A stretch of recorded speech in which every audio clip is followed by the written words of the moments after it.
off camera, we were just talking about the general election and just the confusion that exists around stuff. So we found this quiz online that allows you to find out what parties you align with. So there's 3 sections. There's 16 sections. What sections are you going to fill in?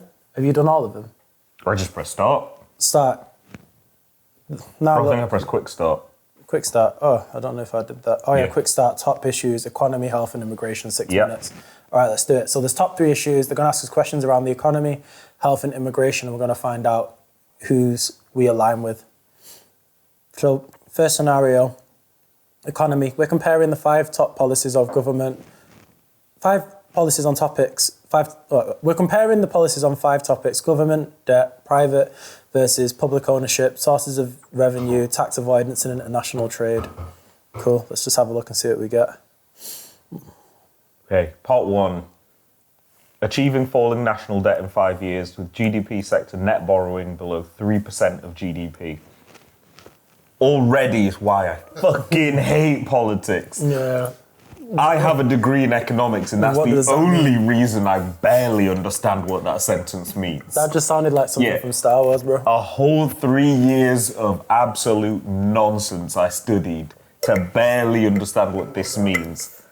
So in there, again, to add to this, which is why people must feel so alienated and then have to make decisions off real extreme actions and opinions, is create Great British Railways to grow the role of the private sector in rail services, raise 12 billion a year through welfare reform, plus 6 billion a year from tackling tax avoidance and evasion, and then complete a free trades agreement with India and the Gulf Cooperation Council, pursue agreements with Israel and Switzerland.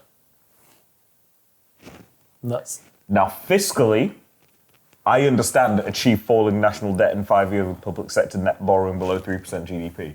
I understand that fiscally, being that like national debt makes things stupidly expensive. Inflation and all of the costs and livings and the cost of import, all of that shit plays a factor. Again, 3 years of study. The rest of it, they just make shit up. That's what it feels like, doesn't it? It's just so like, I've got my vote there.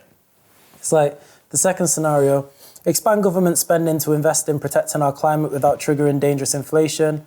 Bring railway, water companies and the big 5 retail energy companies back into public ownership. Raise 172 billion per year through taxes on personal income, wealth and business taxes and carbon taxes. This is the Green Party. Strengthen global agreements to stop corporate tax avoidance, evasion, and ensure HMRC has the resources it needs. Ensure new trade agreements, respect workers' rights and consumers' rights, and join the customs union as a first step towards EU full membership.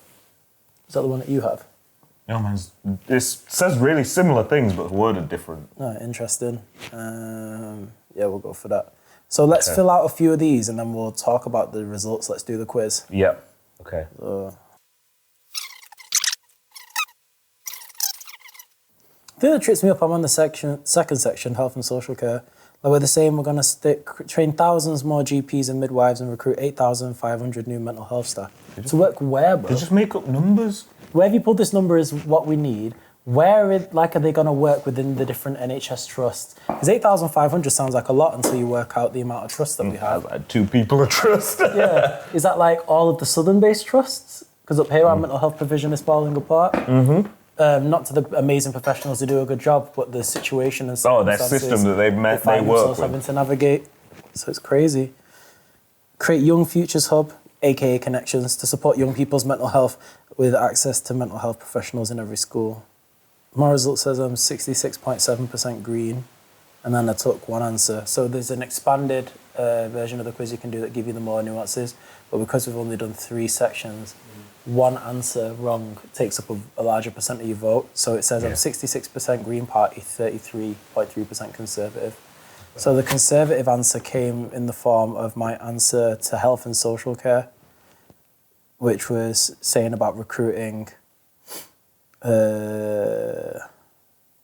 That wasn't the question they asked me. I don't know how reliable this is. Yeah, there's some of these things, the way they're worded are interesting to me, but we'll get to the end. It's all a game and experiment for how important it is to vote. See, this is why the whole thing's weird. I think the thing that puts me, that's obviously, I hate the arguments and the rhetoric around voting. I had this with someone a few years ago where they were like, oh, if you don't vote, it's like if you don't vote, you're just a scumbag, basically. And I was like, yo, first and foremost, you grew up in Headland Bridge, you know who you are. So it's like your environment in terms of, and your right to speak, presumably, has not been deterred or had been challenged through so many barriers as much as some people from backgrounds such as mine and ours. And so it's like, there's already an acceptance to some levels that the system isn't here to serve me. Therefore, why should I participate within that? And so I understand when some people are saying that they're not going to vote, particularly in this election where, you know, Labour isn't Labour anymore. So like, you're not going to vote for them. And we've seen how they've treated Diane Abbott and other women of colour. But then obviously the Conservatives are the Conservatives, so we don't vote for them. And so it's like, well, who's left? They're not going to go Reform. The Lib Dems are in the middle, so that's wishy-washy, so it's not really getting to anything. The Reform Party are dickheads. And so it's like, what else is there? That's why a lot of people say they're politically homeless. According to this, I am 33% split between Reform, Liberal Democrats, and Green. Sign and Nigel Farage are buddies. And Green, you know. That mix doesn't even make sense. Bro, you might need to bell your mum right now. Yeah, I think I've got phone calls to make. I was not agreeing with some of the structure of these questions, and now I see why. See, it's not just me then, this quiz does you wrong, but Yeah. the point of this piece is like, Reflect on who you vote for and why you vote for them. But who's behind this quiz though? That's another thing. we don't even just know. says It's just like a voteforpolicies.org.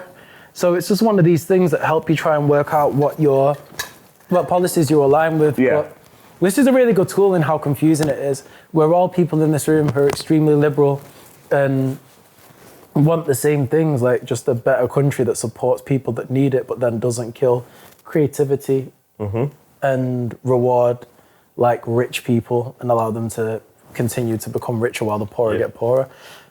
But it's just so confusing, like all of the rhetoric that's out there. It's written in languages that are purposely not made to be accessible.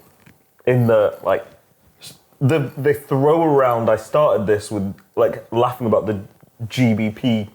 Like they throw around acronyms like that are so layered, but literally again, it's people's entire professions and careers and ecosystems to define the smallest nuances of all of those things. And they're just like, gross domestic product, we're going to make it so it's a nicer number for everyone. And like, no, there's whole systems and multiple like competing and combating and complementing structures that they all still play in. Like last week we were seeing politicians betting for the election and like insider betting. So it's like, if that's the shit we're seeing them do, and then the last things we're seeing them do is how they end up spending their money when they've got it. Again, the nuances of the expenses scandal, and then how they manipulate not even just the scenario, but each other for their own gains. We're seeing Reform Party last week talking about how like some of their supposed candidates and representatives were saying that migrants can be fixed if we just put army cadets on the beach and that's their shooting practice. Like that was what they were saying to a camera. Yeah. Like, and the only resolution to that was Nigel Farage going, I didn't say I didn't say that. So I'm not racist. It's only bad if people are actually doing those things. It's like, no, we've never had anyone stood on a beach shooting people out of the water. That's not a thing that you can go, oh, the sliding scale is doing it. So it's like, and that was it. That was his... And that statement is only bad if people are doing it. Yeah. Or the conversation doesn't matter. But this thing starts from a conversation. Yeah. Well, not And even... before you know it, It's like... it comes to the fore. It comes in the systemic perspective of British life being worth more than life of the global other. Yeah. And I feel like that's what the crux of the issue is here. Like when we're looking at the political landscape, like the fact that the left are now having to lean right now to be able to accommodate like still resonate with their primarily working class foundations, but what they're doing now is leaving like the working class foundations that are people of the global majority, and they're focusing on that rhetoric of the white working class who are feeling like they're left behind. And it's like, that is the majority of the spectrum now in politics. That's where everyone's vying for these votes, because you've got people who are historically Labour and you've got people who are historically Conservative, and it's like, actually, can we not just have someone with fresh ideas? Like, it concerns me that the candidates that we have, none of them represent, from the conversations I've had with people, the large proportion of the young people I've come into contact 100%. with. And it's like, well, how do we vote? How do we vote and believe in a system where like, there's no one who's walked through the shoes here? Rishi Sunak doesn't know what it's like to, well, he does because he's gone without Sky, allegedly. Struggles. He doesn't know what it's like to be like Stress. us, or like, neither does Keir Starmer. He says that his mum and dad, because that's another thing, like politicians start off working class, have working class roots, become incredibly privileged, and then hang on to that being like, oh, I'm still working class. It's like, you were a barrister, like the top barrister Even just in the country. getting to that position includes a lot of stepping away from. You're no longer working class, and let go of it. Like, you're not in Aldi counting the coppers trying to figure out how you can get this week's shopping. You're in that land of privilege. You've made it over the fence, but now your responsibility is to put the ladders back down on the other side so you can help other people cross with you. And I just feel like there's just no honesty. Yeah, that's what, for me, is it's an honesty. You tell right when they say, oh yeah, I understand what you feel. No, you don't. Yeah. No, you don't. And it's hard to say you don't when you have people in your organization that are able to, speak to the grassroots and bring this matters to you, and then you do the right thing. Bro, say that. Rishi Sunak. Relate to it. No, you cannot. Rishi Sunak literally stoked the fans. Rishi Sunak has consistently stoked the flames of hatred within England with the ways let certain members of his party get away with some of the things that they've done.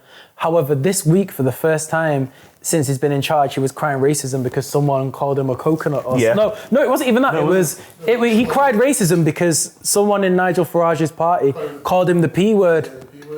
And it's like, that's the first time he's even shown a connection to something that anyone outside of whiteness would feel. And it's like, it's nuts to me. It's like, you had this whole opportunity to come in as like a British-born Asian, and like, not speaking for people of that experience because I'm not a British-born Asian, but to signify that, Britain is becoming a nation that wants these other lived experiences, but these other lived experiences are still uniquely British. He could have been that person, but he didn't. He decided to lean towards the conservative aspects of it and perpetuate that systemic inequality, which is the cornerstone of what the conservatives believe in. And it's like, you can't do that now. And then that's like going to the party of someone that you don't rate, then punching you in your face and then coming home to cry about it. It makes no sense. For me, it's the model minority, like at its most extreme, is they're willing to, like, everyone accused Gandhi of doing it. Everyone was like, Gandhi's a model minority because he does all of this righteous stuff, but then he's so quick and willing to sell anyone else out for the power that came with it. And we're just seeing people who don't even have, or don't appear to have any care for even the positive moral outcomes that could have come from their position. They just went straight to the selling. They went straight to the dancing. We have never seen Rishi Sunak outside of navy blue trousers, a shirt and a jumper with his collar unbuttoned. Every now and then he'll throw an Adidas Samba on. And like, that is how tight his dance routine has become. Yeah. Like, that is it. And it's terrifying to think that, like, there wasn't even an attempt at good. There wasn't even an attempt. He just went straight to, and it wasn't even like a now thing. It was like when you see that video of him, like, saying that he grew up with people from all over the place when he was being interviewed at his private school. Then he was like, yeah, I come with a diverse group of friends, because he was being interviewed because he's a brown boy in one of the most elite schools. But even then he was like, I've got working class friends. Actually, no, I don't have working class friends. And then continue the sentence and you're like, that's there at that stage. So many steps before that, my mum would have corrected me. But the fact that he was in an ecosystem that was just building the model minority That's navigatory privilege. Yeah, exactly. The privilege. It's funny that you said, what's it called? Rishi Sunak is crying racism, like what was recently. But when the mega Tory donor called Diane Abbott. Saying shoot black women, basically. Yeah. Looking at her makes him hate all. Yeah. And they went, because it's money around. Yeah. He said, he's apologized and, it's fine. You should forgive him. But now you're crying. Yeah. Racism. It's crazy. I think this is what the crux of the issue is with England. England doesn't want to have an honest discourse with itself. To really, we see this in higher education, particularly in those spaces, you hear it all the time, this term about being decolonial. Let's unpack the foundation of inequality that higher education was built on and get back to the point of just the main point, which is to generate new knowledge. And it's like, well, how do we do that? How do we get to a point of honest creation, like what we were talking about before? Yeah. It's removing those barriers and building blocks. And for England to do that, to really become this place that's decolonial, that's welcoming of everyone, it needs this honest discourse of the royal family being like, we earned all this money through ill-gotten gains, and we're now needing to fix how we do that.